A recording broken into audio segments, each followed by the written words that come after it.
Welcome to my channel where spooky stories come alive. I'm Daisy, ready to read your chilling tales. Settle in, grab a snack, and let's begin. First, a letter from Jenna. Her family, from Colombia and Peru, deeply believed in spirits and the Catholic faith. Terrifying encounters shaped her view. Jenna prayed daily to avoid spiritual encounters. This story recounts two different experiences, one from her cousin's girlfriend, Sophia, and one from her father. Sophia, Jenna's cousin's girlfriend, grew up in a Mexican home rife with paranormal activity. Before university, she knew true terror. In Sophia's bedroom, a mirror held a secret. Every night, a man with a pitch-black, featureless face would silently watch her sleep. She never changed in that room. His gaze pierced anyone within. The silent, faceless specter was a constant, unnerving presence.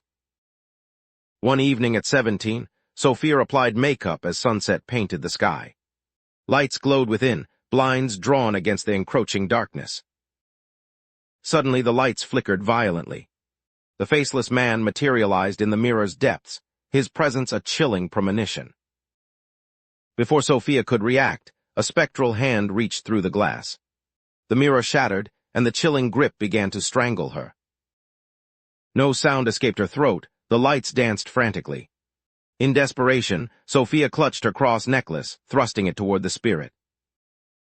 The man instantly recoiled, vanishing back into the mirror. The shattered glass magically reassembled, leaving the mirror intact as if nothing had occurred. When her family returned, Sophia recounted the terrifying events. To her horror, her mother admitted seeing the same faceless spirit. Soon after, Sophia moved to Colombia for university. She met Jenna's cousin there, and has not encountered any spirits since that day. Sophia finally shared her harrowing story with him. He promised eternal protection, continually praying over her, asserting Jesus' powerful name. Now, Jenna turns to her father's story. He grew up in a small village in Buda, Colombia, the middle child of 3 siblings. Their downstairs bathroom was notorious. Anyone entering would hear whispers, or glimpse a cloudy, human-like figure lurking within its shadows. Jenna's aunt, her dad's oldest sister, had a terrifying experience at 18. While showering, she felt an unsettling, watchful presence. Through the swirling steam, she swore a dark shape moved. She also owned a hair straightener that moved on its own, even unplugged. Once, the hot straightener flew towards her. After that, she stored it in her bedroom, avoiding the haunted bathroom entirely. Years later, Jenna's uncle, her dad's youngest brother, brought his first girlfriend home. They ventured into that same bathroom. Intimacy began to bloom. But as the uncle stepped out for towels, his girlfriend felt an unsettling sensation. She was being watched. Then she saw him, a man dressed in white, his feet facing backward, creeping toward her, his hand reaching out to touch her. She screamed in terror. Her uncle rushed back, towels in hand, and in a panic pointed his cross necklace at the spirit. The entity shrieked, then vanished. Shaken and terrified, they quickly dressed, choosing dinner over staying in that house. Eventually, Jenna's uncle became a flight attendant for Qatar Airways. He moved there with his girlfriend, now his wife, and their son.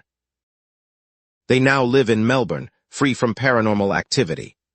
They pray constantly, asking God to protect their family from such darkness. Whenever Jenna visited her abuela's house, something felt off, though she personally never saw or heard anything unsettling. After hearing her dad and cousin's stories, everything clicked. Jenna now understood. She's not afraid, knowing God's protection is absolute.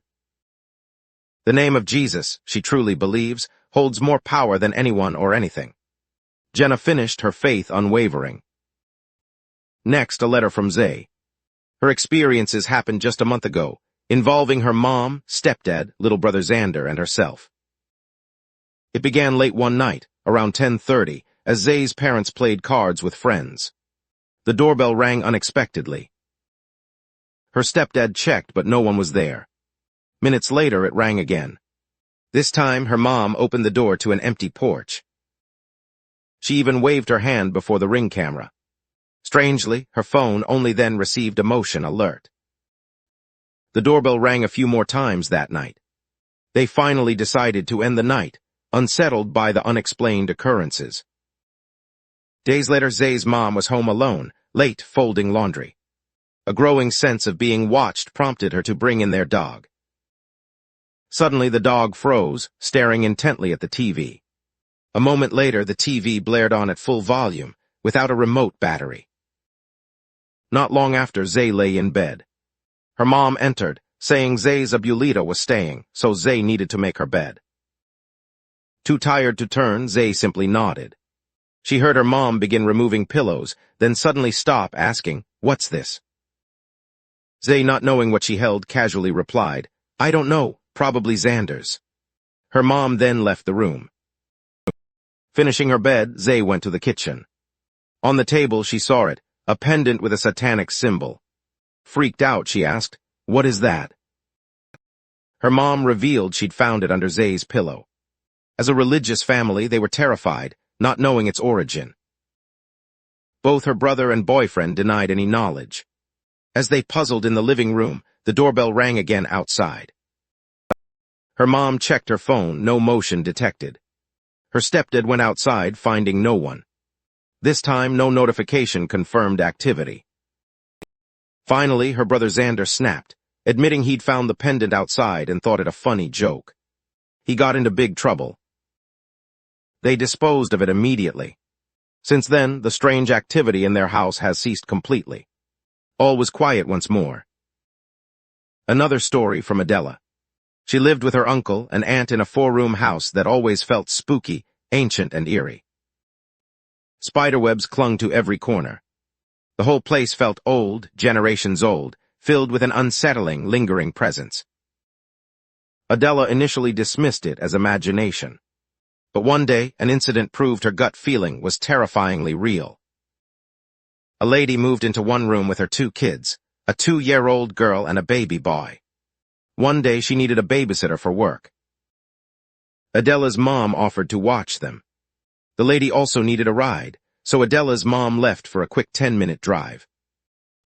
As soon as her mom left, the little girl began crying. This startled Adela. She thought the children were asleep in the next room. Adela went to check, telling the girl to come lay with her. That's when things spiraled into profound strangeness.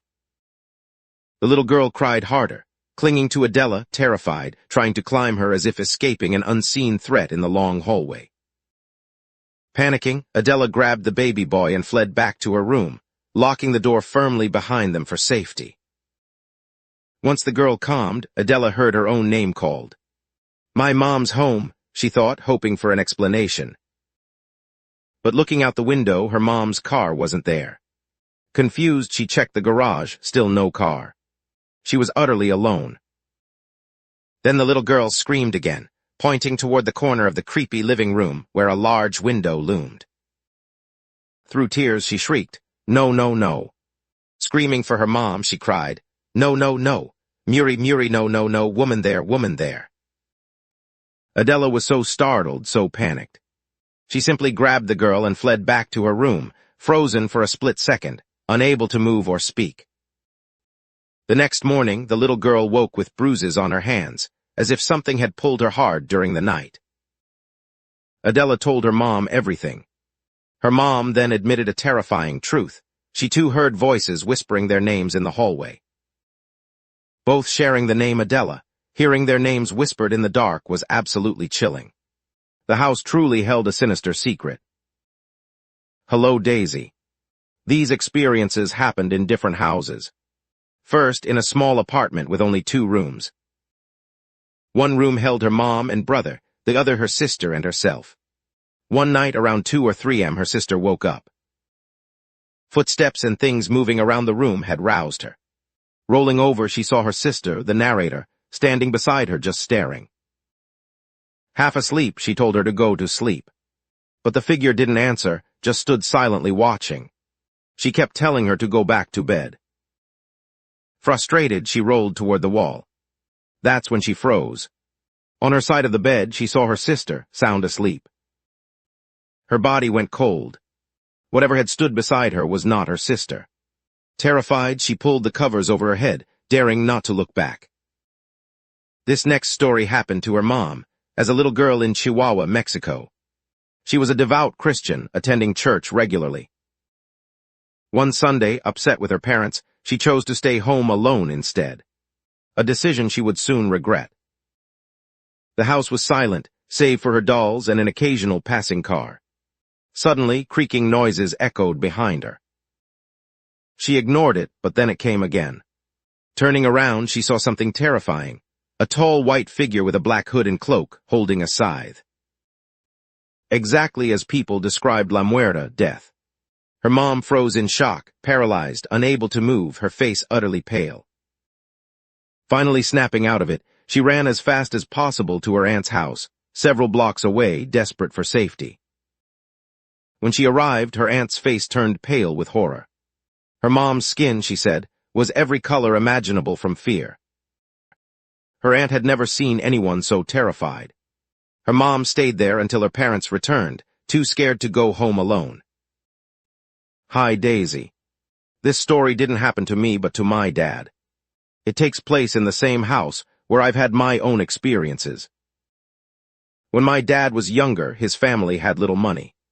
He slept on the couch with his youngest brother, my uncle.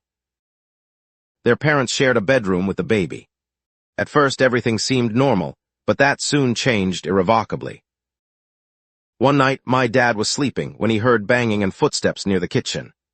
He assumed it was his brother getting a snack. The noises continued, so he opened his eyes. His brother was still asleep, curled up at his feet. Not his brother. He thought perhaps his mom or dad. "Mama, Dad," he called out softly, "can you please be quiet? I'm trying to sleep." There was no answer. The noises didn't stop. Feeling uneasy, Dad got up, walking toward the kitchen to investigate. When he reached it, he froze. No one was there. The kitchen was empty, utterly devoid of any human presence. Freaking out, he bolted back to the couch, shaking his brother awake. He recounted what had just transpired.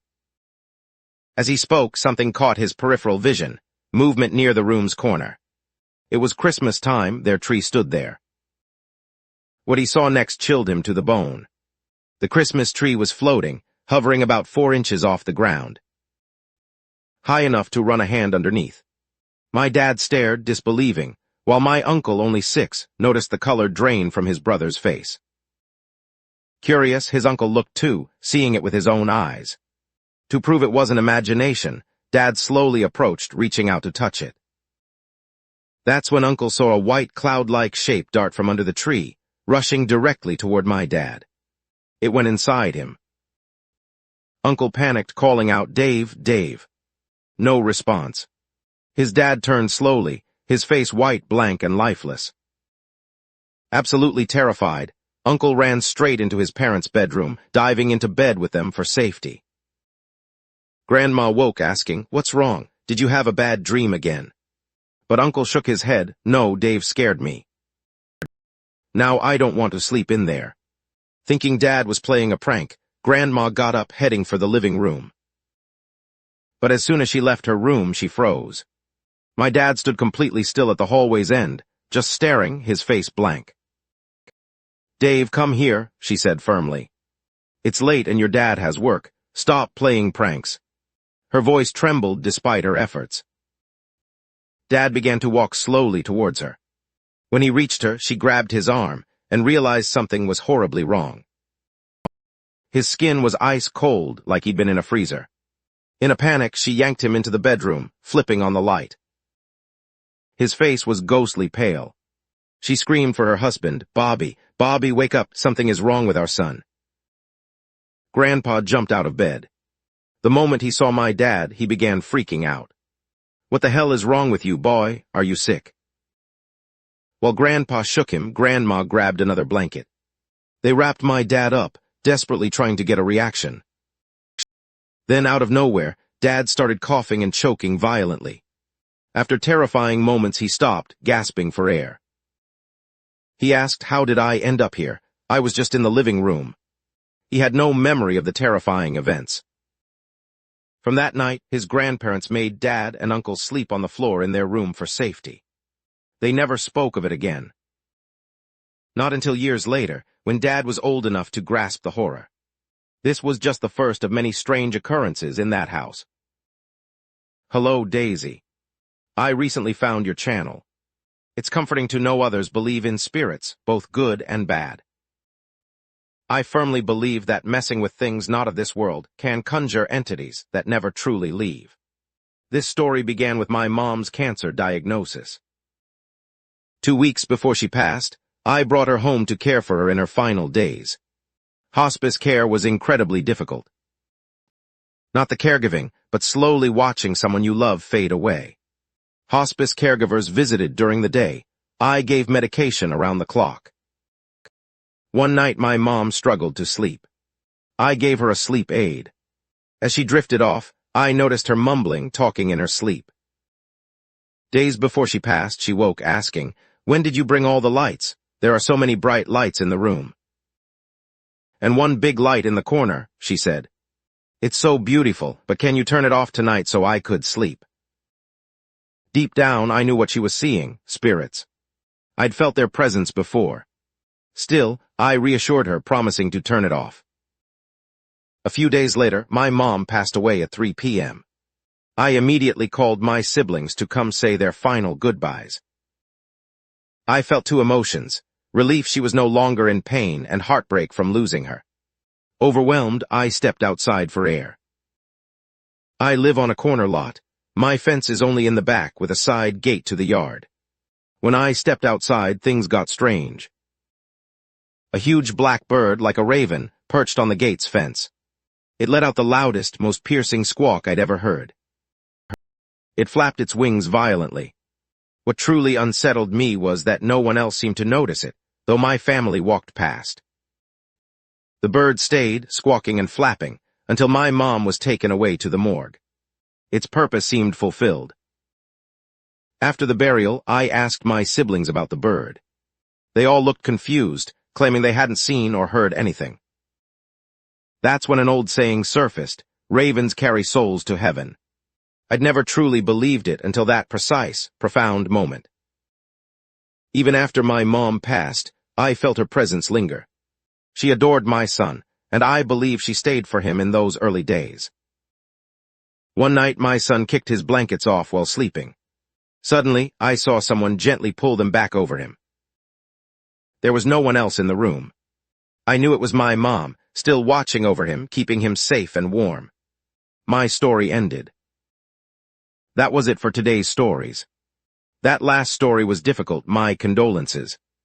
Thank you for opening up. Recounting these tales opens old wounds, and I know it's hard.